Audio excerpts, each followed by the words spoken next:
Hello, everybody. Welcome to today's reading through the Bible in 365. Today, we're going to be focusing on just Deuteronomy chapter 28 and 29. Apparently, yesterday, I was only supposed to do Mark chapter 14, verses 27 to 53, and I actually did 27 to 72. So, today, I don't have to read that because it was going to have me read 54 verses 54 to 72, but apparently I already covered that. So we only have to do Deuteronomy chapters 28 and 29 today. So let's get started with Deuteronomy chapter 28. If you fully obey the Lord your God and carefully keep all his commands that I am giving you today, the Lord your God will set you high above all the nations of the world. You will experience all these blessings if you obey the Lord your God. Your towns and your fields will be blessed. Your children and your crops will be blessed. The offspring of your herds and flocks will be blessed. Your fruit baskets and breadboards will be blessed. Wherever you go and whatever you do, you will be blessed. The Lord will conquer your enemies when they attack you. They will attack you from one direction, but they will scatter them. Nope. But they will scatter from you in seven. The Lord will guarantee a blessing on everything you do and will fill your storehouses with grain. The Lord your God will bless you in the land he is giving you. If you obey the commands of the Lord your God and walk in his ways, the Lord will establish you as his holy people, as he swore he would do. Then all the nations of the world will see that you are a people claimed by the Lord, and they will stand in awe of you. The Lord will give you prosperity in the land he swore to your ancestors to give you, blessing you with many children, numerous livestock, and abundant crops. The Lord will send rain at the proper time from his rich treasury in the heavens and will bless all the work you do. You will lend to many nations, but you will never need to borrow from them. If you listen to these commands of the Lord your God that I am giving you today, and if you carefully obey them, the Lord will make you the head and not the tail, and you will always be on top and never at the bottom. You must not turn away from any of the commands I am giving you today, nor follow after other gods and worship them.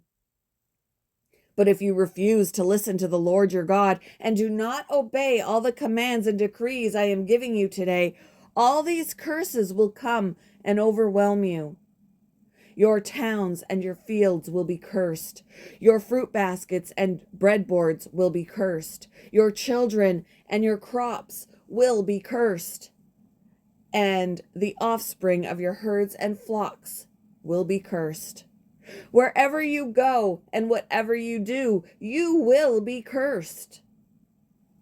The Lord himself will send on you curses, confusion, and frustration in everything you do, until at last you are completely destroyed for doing evil and abandoning me.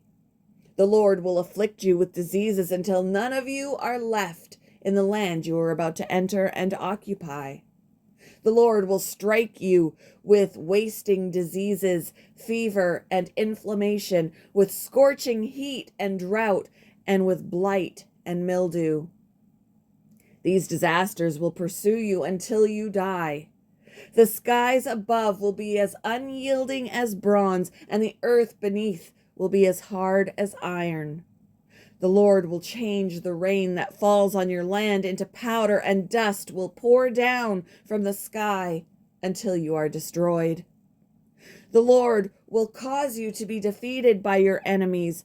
You will attack your enemies from one direction, but you will scatter from them in seven. You will be an object of horror to all the kingdoms of the earth.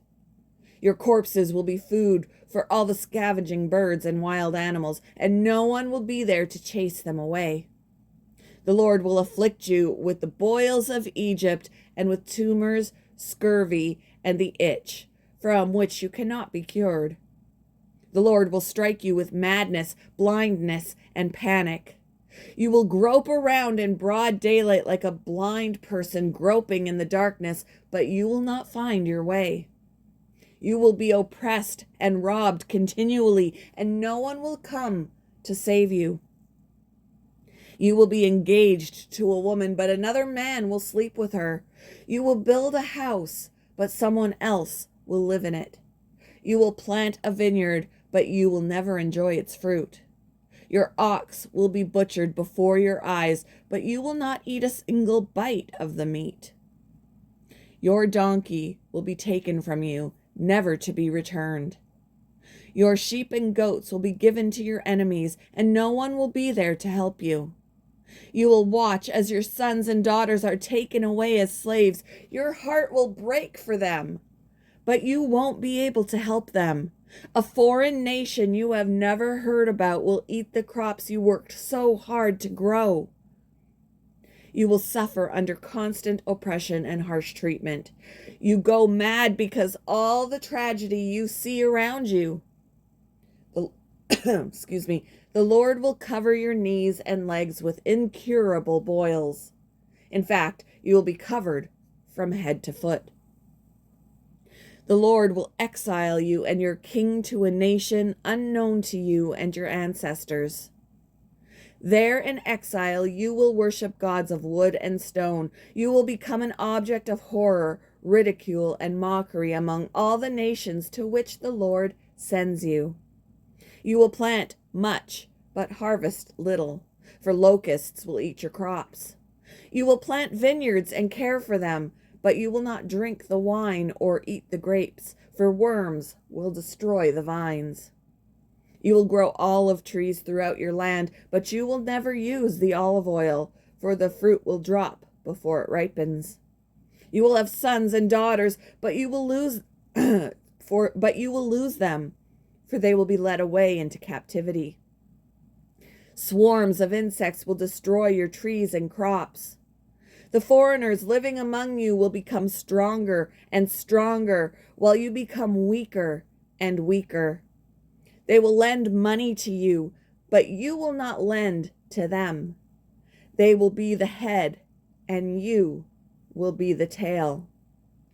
If you refuse to listen to the Lord your God and to obey the commands and decrees he has given you, all these curses will pursue and overtake you until you are destroyed.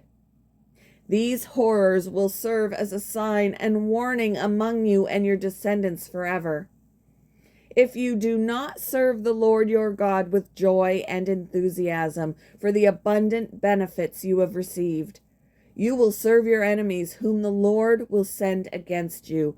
You will be left hungry, thirsty, naked, and lacking in everything. The Lord will put an iron yoke on your neck, oppressing you harshly until he has destroyed you.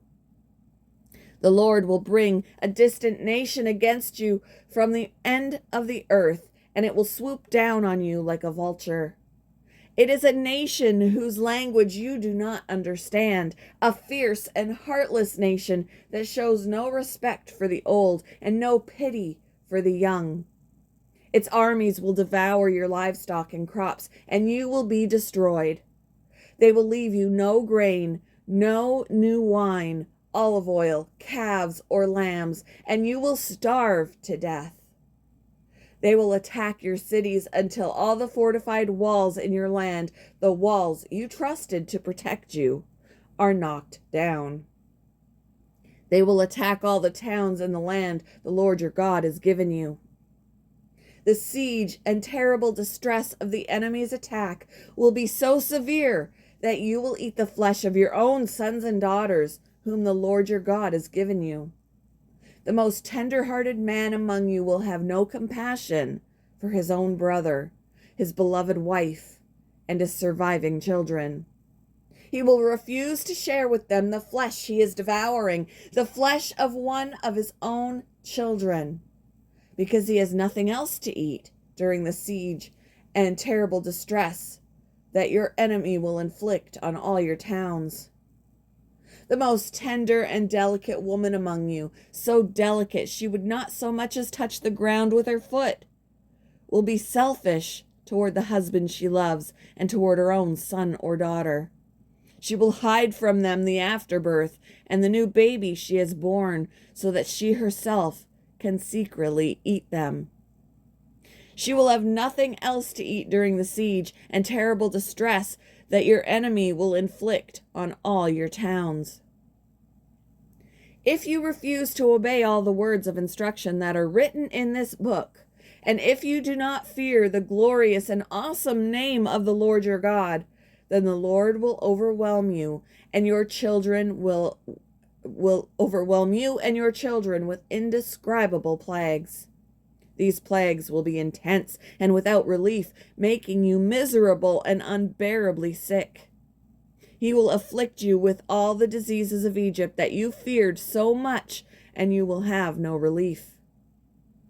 The Lord will afflict you with every sickness and plague there is, even those not mentioned in this book of instruction, until you are destroyed. Though you become as numerous as the stars in the sky, few of you will be left, because you would not listen to the Lord your God. Just as the Lord has found great pleasure in causing you to prosper and multiply, the Lord will find pleasure in destroying you. You will be torn from the land you are about to enter and occupy, for the Lord will scatter you among all the nations from one end of the earth to the other. There you will worship foreign gods that neither you nor your ancestors have known, gods made of wood and stone. There, among those nations, you will find no peace or place to rest. And the Lord will cause your heart to tremble, your eyesight to fail, and your soul to despair. Your life will constantly hang in the balance. You will live night and day in fear, unsure if you will survive. In the morning you will say, "If only it were night." And in the evening you will say, "If only it were morning." For you will be terrified by the awful horrors you see around you. Then the Lord will send you back to Egypt in ships, to a destination I promised you would never see again. There you will offer to sell yourselves to your enemies as slaves, but no one will buy you. Chapter 29. These are the terms of the covenant the Lord commanded Moses to make with the Israelites while they were in the land of Moab, in addition to the covenant he had made with them at Mount Sinai.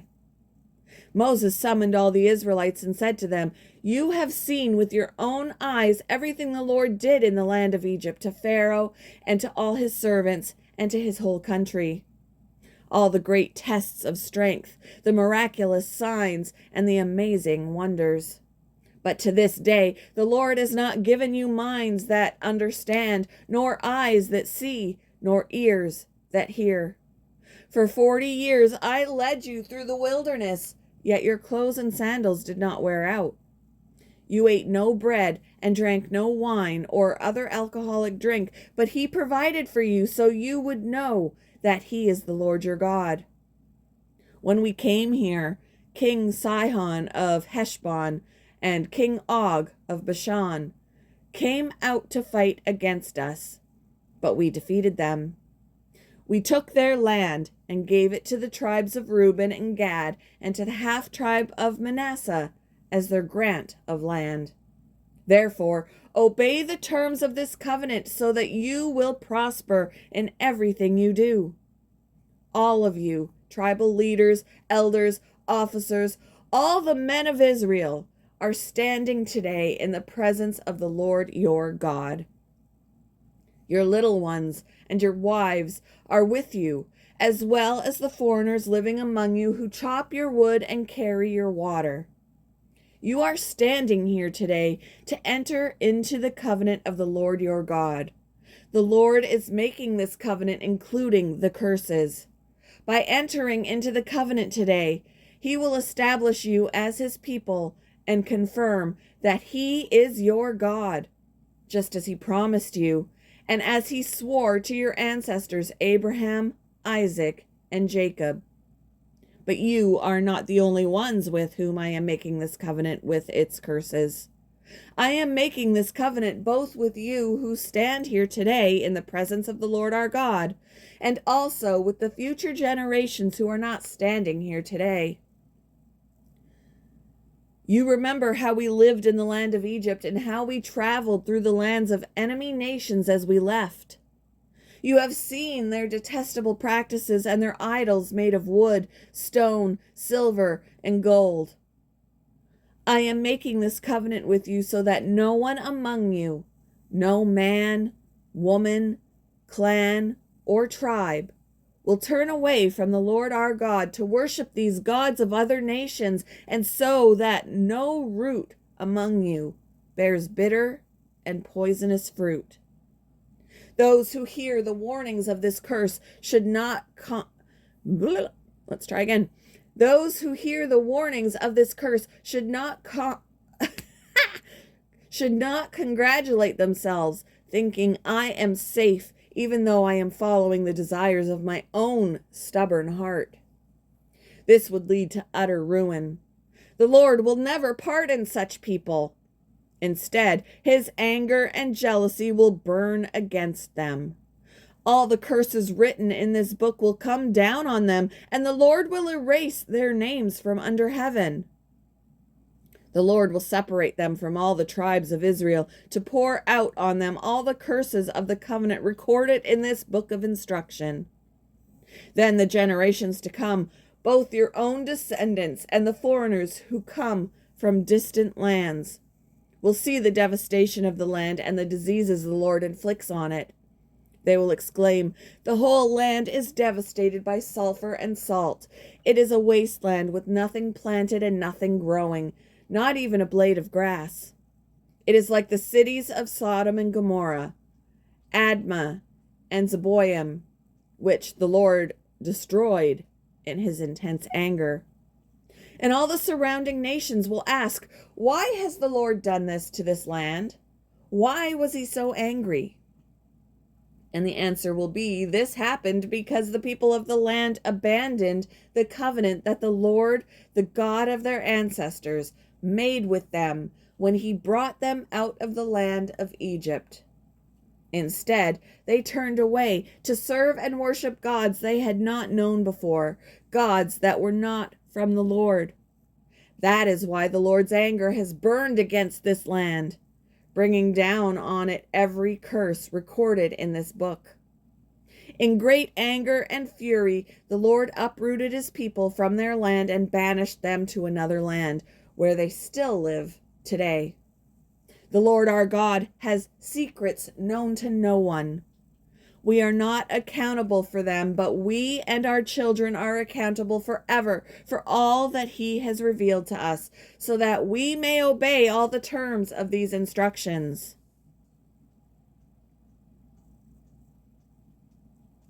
Thank you for joining me for today's reading through the Bible in 365. I hope you all have a wonderful Wednesday, and I will see you in the next one, guys. Bye!